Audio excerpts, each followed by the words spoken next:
हे मधुसूदन, तुम तो कहते हो कामनाओं का त्याग करके स्थित प्रज्ञ बन जाओ,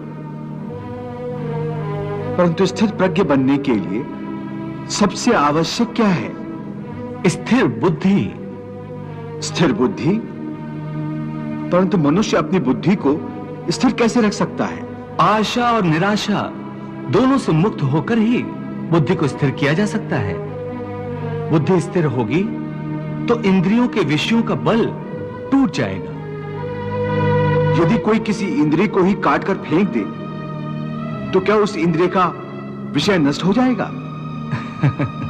नहीं अर्जुन, यदि किसी दुर्घटनावश किसी की आंखें अंधी हो जाएं, तो यह आवश्यक नहीं कि उसकी आंखें रूप की कल्पना करना ही छोड़ दें। आंखें ना होने पर भी उसका मन ऐसे दृश्यों की कल्पना कर सकता है जो उसे विषयों के मुंह में फंसाए चले जाएं। पार्थ, एक अंधा मनुष्य भगवान के स्वरूप की भी कल्पना कर सकता है।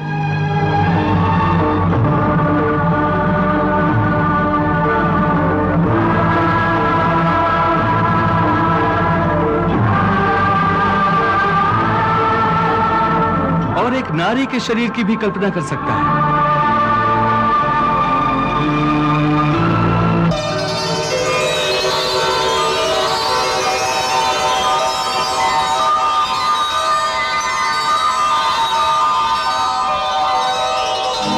सो किसी इंद्रिय के होने ना होने से मन की वासना और आसक्ति में फर्क नहीं पड़ता।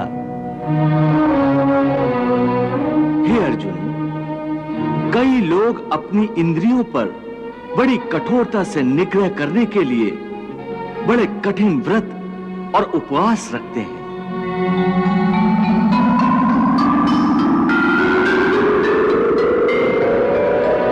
कई दिनों तक खाना पीना छोड़ देते हैं। फिर भी यदि उनका मन भांत भांत के स्वादिष्ट भोजनों की वासना में ही अटका रहे, तो हठ के द्वारा किए हुए इस व्रत उपवास का क्या लाभ है?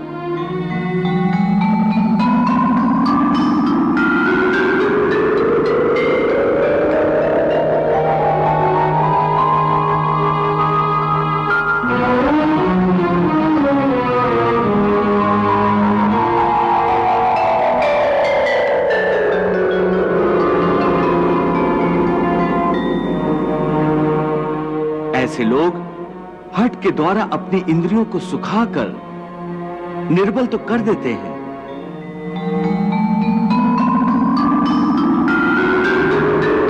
परंतु इससे विषयों की आसक्ति का त्याग नहीं हो सकता। याद रखो, विषयों से अधिक खतरनाक है विषयों की आसक्ति, और विषयों की आसक्ति का त्याग केवल इंद्रियों के निग्रह से नहीं हो सकता। आसक्ति का त्याग केवल मन के निग्रह से होता है। जब मन निरासक्त हो जाए तो इंद्रियां अपने अपने विषयों को भोगती हुई भी इन विषयों से निरासक्त रहती हैं। जैसे कमल का फूल पानी के अंदर रहते हुए भी सूखा ही रहता है, जल की एक बूंद भी उसके पत्ते पर नहीं ठहर सकती। इसलिए मैंने कहा है कि पहले ज्ञान के द्वारा बुद्धि को स्थिर करो। बुद्धि मन को स्थिरता देगी, फिर मन इंद्रियों को इस प्रकार विषयों से खींच लेगा जिस प्रकार एक कछुआ खतरे की जरा सी आहट पाते ही अपने अंगों को अपने भीतर ही समेट लेता है।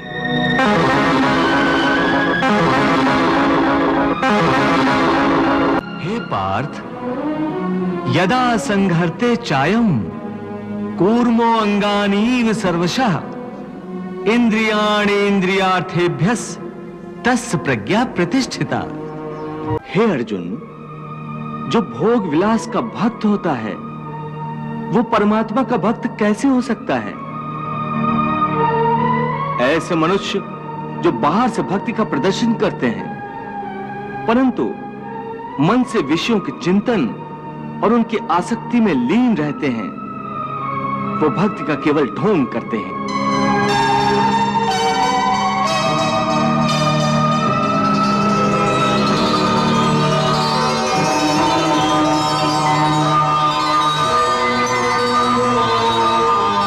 वो योगी नहीं, ढोंगी होते हैं।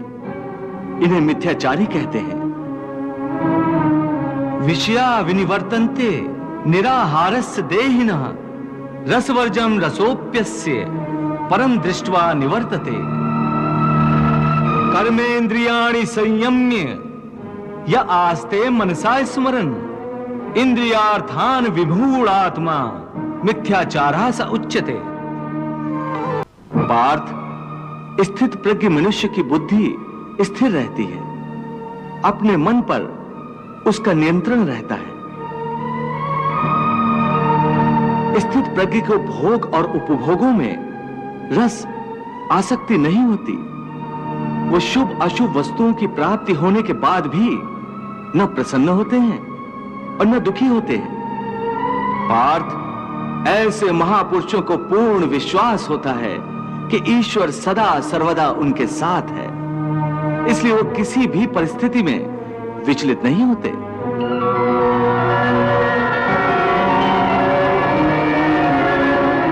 ये कहना आसान है केशव, साधारण मनुष्य के लिए इस मानसिक स्तर पर पहुंचना बहुत कठिन है। इसके लिए सांसारिक मनुष्यों को किसी दैवीय सहायता की आवश्यकता होगी। तुमने ठीक कहा अर्जुन। भगवत कृपा के बिना कोई भी कार्य सिद्ध नहीं हो सकता। इसलिए मनुष्य को अपने पुरुषार्थ के साथ साथ प्रभु की भक्ति का भी आश्रय लेना चाहिए। हे अर्जुन, परमात्मा की भक्ति करने से मन सात्विक हो जाता है और विषयासक्ति पूर्णतः समाप्त हो जाती है।